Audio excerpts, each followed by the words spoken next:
Salam sehat, salam sejahtera bagi kita sekalian. Perkenalkan, nama saya Onesimus Yosafat Hutabisu SPD, CGP Angkatan 3 Kabupaten Poso, dan saya bertugas di SD GKSD 1 Tentena. Di sini saya akan menjelaskan peta kekuatan yang ada di sekolah saya, SD GKSD 1 Tentena. Bapak Ibu, rekan-rekan guru yang saya cintai, salam bahagia bagi kita sekalian. Berdasarkan pendekatan inquiry apresiatif, ini adalah aset atau sumber kekuatan yang dimiliki oleh seorang guru penggerak yang dapat dimanfaatkan untuk menggapai mimpi tersebut. Pemetaan kekuatan ini dilakukan untuk mengetahui siapa yang dapat ikut berperan mendukung Anda atau saya, dan bentuk dukungan seperti apa yang bisa dimanfaatkan.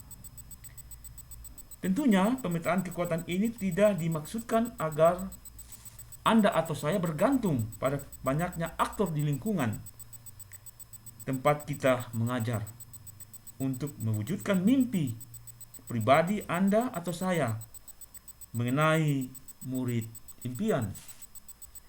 Baiklah, dalam peta kekuatan ini, komponen-komponen yang perlu ada dalam pemetaan kekuatan. Ada kekuatan dari dalam dan ada kekuatan dari luar. Yang pertama, kita masuk dalam kekuatan dari dalam dan peran yang dimiliki. Yang pertama adalah guru. Guru memiliki kekuatan yang mandiri, reflektif, kolaboratif, inovatif, dan berpihak pada anak. Peran guru di sini adalah menyusun dan melaksanakan program kegiatan untuk pencapaian visi, mendidik dan menuntun anak dalam proses kegiatan belajar mengajar. Kemudian kita masuk pada kekuatan peserta didik atau murid. Kekuatan mengetahui potensi yang ada pada diri, kemudian memiliki keunikan yang beragam dan kreatif, dan ketiga sebagai pelaksana kegiatan. Peran peserta didik adalah satu, mengembangkan potensi yang ada dalam diri masing-masing murid, mengikuti kegiatan yang dilaksanakan oleh sekolah. Kemudian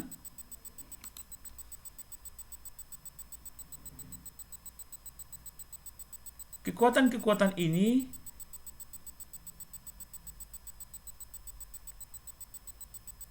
ada juga dari kepala sekolah, pengusaha di sekitar sekolah. Ini adalah kekuatan dari luar dan peran yang dimiliki masing-masing. Ada puskesmas, ada pemerintah setempat, ada dinas pendidikan atau SP3, ada tenaga kependidikan, ada orang tua murid atau komite sekolah, dan pengawas sekolah. Yang pertama, kepala sekolah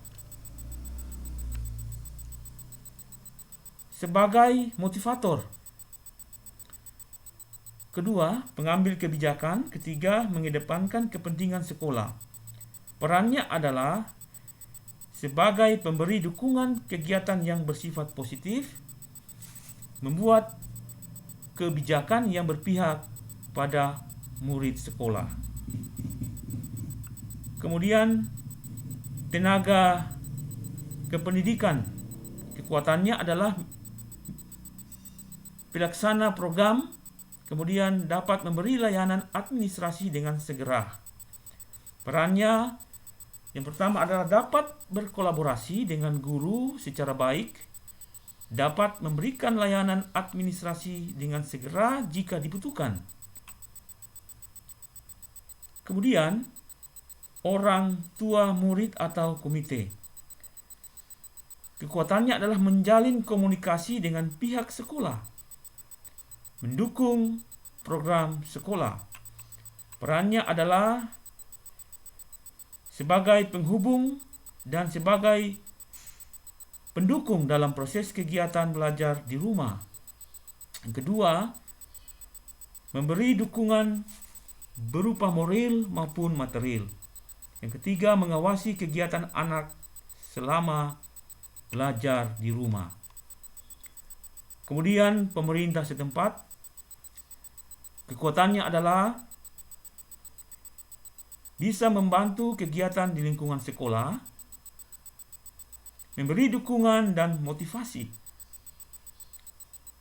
Perannya adalah pembuatan pagar sekolah, pembuatan taman sekolah, dan yang ketiga turut berpartisipasi dalam menjaga keamanan di lingkungan sekolah. Berikutnya, puskesmas. Kekuatan dari puskesmas ini adalah memberi pelayanan kesehatan dalam bentuk posyandu atau imunisasi. Atau boleh juga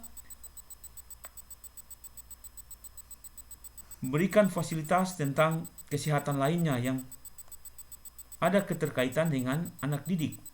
Peran adalah melayani anak dalam bidang kesehatan, mengadakan pelatihan dokter kecil, atau mengadakan penyuluhan-penyuluhan tentang bahaya penggunaan narkoba bagi anak-anak didik, baik tingkat SD, SMP, SMA, bahkan perguruan tinggi. Kemudian ada kekuatan dari luar pengusaha di sekitar atau di lingkungan sekolah. Boleh ditambahkan juga adalah mungkin perusahaan-perusahaan yang ada di sekitar tempat kita mengajar atau tempat kita melakukan proses pembelajaran di mana kita tinggal. Yang pertama adalah kekuatan sebagai donatur. Perannya adalah membantu kegiatan yang berhubungan dengan pendidikan. Bantuan berupa dana, alat permainan, dan pembelajaran atau beasiswa dan lain-lain. Kemudian pengawas sekolah. Pengawas sekolah di sini kekuatannya adalah memonitoring kegiatan sekolah binaan.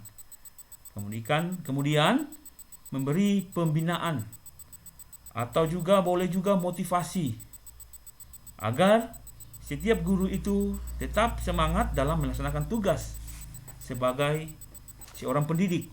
Perannya adalah memonitoring dan melakukan pembinaan serta mengawasi pelaksanaan kegiatan di sekolah. Dan yang terakhir adalah dinas pendidikan. Kekuatannya adalah aturan atau kebijakan, memberikan kebijakan dan aturan. Dan perannya adalah membuat aturan serta kebijakan tersebut. Demikianlah Bapak Ibu, rekan-rekan CGP sekalian. Itulah yang mampu saya sampaikan pada saat ini. Mohon maaf apabila ada kekurangan-kekurangan saya dalam materi tentang menjelaskan peta kekuatan yang ada di sekolah saya. Sekian dan terima kasih. Salam sehat, salam bahagia.